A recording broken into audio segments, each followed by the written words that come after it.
This is the best part of the venison. It's probably the best value bit. Now what this is the rump. It's just, yeah, it's your bahuki. The Your bahuki. Now with the rump, I tend to take this little flap off. Yeah. There's about 3 or 4 muscles in there. Yeah. We end up cooking these Now, almost like little loins.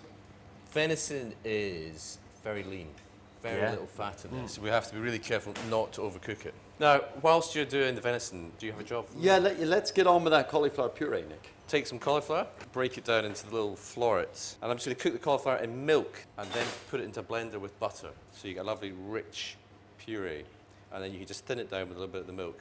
Probably get enough in here. I'm going to be quite chefy here, Nick, and I'm going to make a beautiful, intense little sauce from the trim. You know how the gravy that you get from a stew is just wonderful? Fantastic, yeah. And essentially that's what you want to do to make a really great sauce. So just going to blanch the cabbage, and then we'll reheat it in butter. You can do this in an oven. You just sort of toss it with a bit of oil. How much cabbage do you think? 1 cabbage do? Yeah. Plenty of pepper, look. I'm not sure about adding mace. Mace is the outside of nutmeg. Let's check this out. Give us your hand. What are you doing? You're seasoning me. This is the mace. Okay, you try that. Well, obviously the mace is really strong. It's really spicy, huh?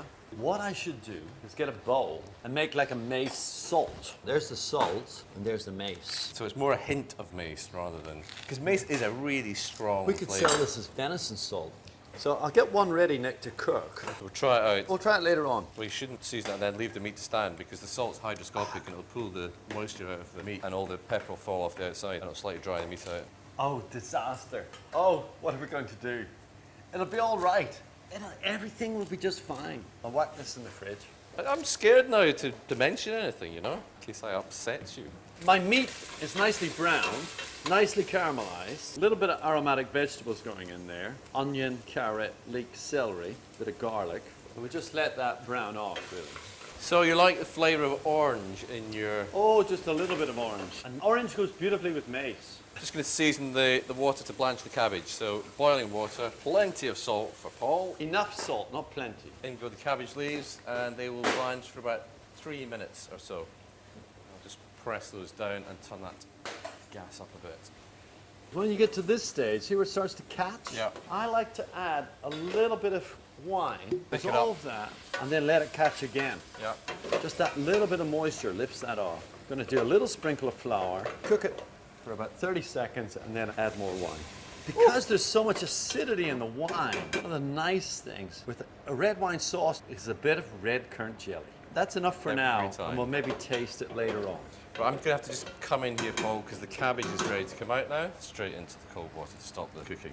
Once your wine is reduced a little bit, you can either add in a little bit of water or stock. I mean, this is just brown chicken stock, because we're after something really concentrated.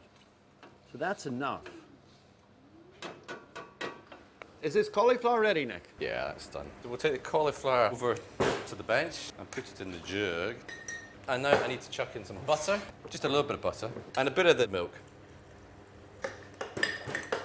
Just till that starts to melt. Delicious. Put a bit of mace in there. No. Don't put black pepper in. Okay. And away we go. And as the cauliflower breaks down, it thickens up. You get this lovely, creamy, buttery cauliflower flavour in here. A wee spoon. It's a counterpoint to the gravy, isn't it?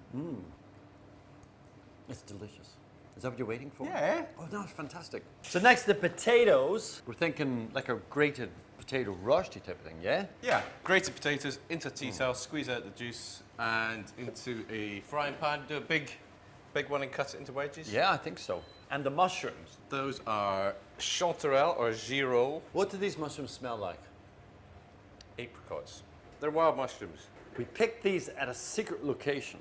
You whack on with the potatoes, but I'm going to put that piece of venison on and get it cooked so there's a little chance to rest. I like to cook it in just butter. If you look after the butter in the pan so that it doesn't burn, then your pan is at the right temperature. That's too hot. You get the meat in, the volume of the meat cools it down. So now we're ticking over beautifully. I'm going to turn it very quickly. I normally wouldn't, but I'm trying to cool down the pan. So I'm going to pop this in the oven for about 3 or 4 minutes. The potatoes that you use to make rosti have to be main crop older spuds with a high flour content. I think one of the things that amazes people is just how much water there is in potatoes. And if you leave all that water in, your rostis are going to be soggy. So you need to use a tea towel just to squeeze out the moisture. I'm just going to check the venison. It might be slightly overcooked, actually. So I'm just going to let that rest on top of the oven on a plate. See, when you're squeezing out the moisture, you start to get this Potato flour. starch, sitting on top. You're in potato mode, I'm in mushroom mode. So you get your butter nice and hot. I've got my butter nice and hot.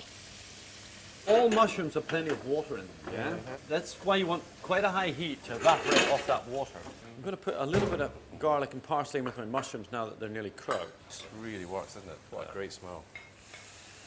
You know, that's almost a dish in itself. I'm going to strain this sauce off. So, what we're looking for is beautiful Intense. concentration.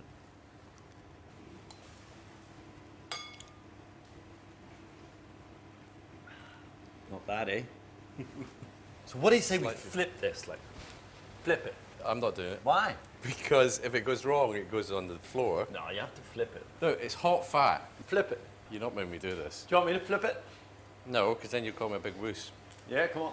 Oh, yes. Check that out. Beautiful. Just give it a little bit more on its arse. Caramelization. Let's whack it in the oven. Yeah, not too hot, just a nice hot oven. It's 190, it's quite hot. It's good for it. Look at that. Beautiful job, Mr. Nairn. That was praise. Praise. Right, cabbage, a little bit of butter, a little bit of seasoning. Cute. Okay.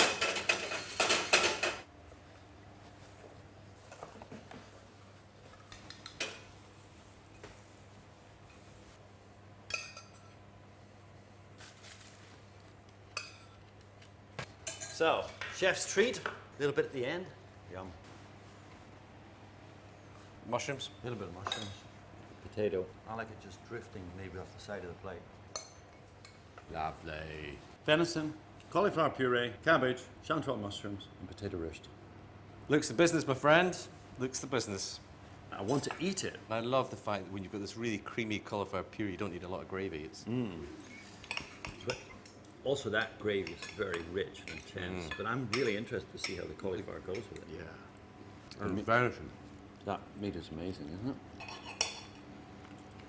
Oh, The meat is superb. I can't believe it. try that potato cake. Chanterelle. That's a great plate of food.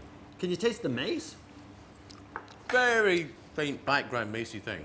If you it's there. think about it, you can just Yeah, get it's that, there. just touch of spice. That is delicious. Works for me.